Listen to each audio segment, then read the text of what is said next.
Ready start. इससे बड़ी विडंबना क्या होगी कि जो कानून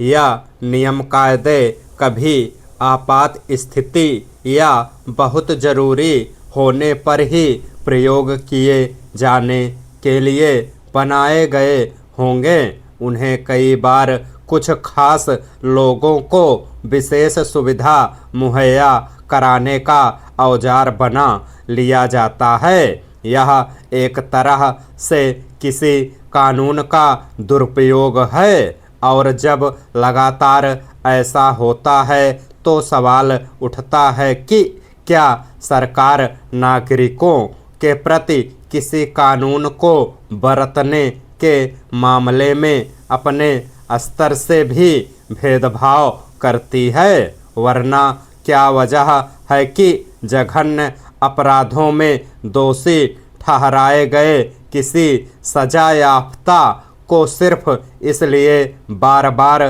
किसी कानून का लाभ दिया जाता है कि वह ऊंची रसूख वाला है या फिर उसकी खासी राजनीतिक पैठ है। गौरतलब है कि हरियाणा के सिरसा स्थित डेरा सच्चा सौदा के प्रमुख गुरमीत राम रहीम को एक बार फिर 21 दिन की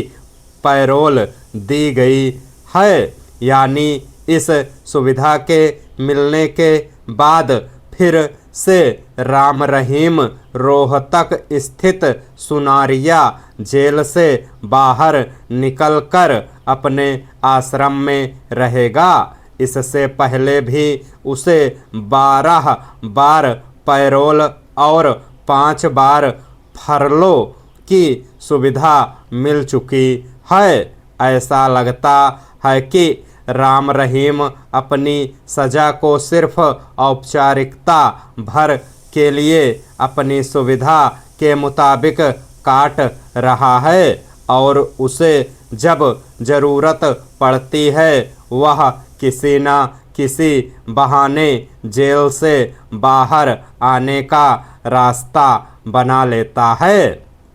सवाल है कि जिन नियम कायदों के तहत राम रहीम को इस तरह की छूट बार बार दी जा रही है, क्या सरकार यह दावा करने की स्थिति में है कि इस मामले में वह पूरी तरह तटस्थ और न्याय के तकाजे के मुताबिक काम कर रही है? बलात्कार और हत्या जैसे जघन्य अपराध में जिस व्यक्ति को सजा हुई उसे लेकर इस स्तर पर जाकर नरमी बरतने का आखिर क्या कारण है? इस पर विपक्षी दलों और अनेक सामाजिक संगठनों की ओर से तीखी आपत्ति और विरोध जाहिर किए जाने पर सरकार की सफाई है कि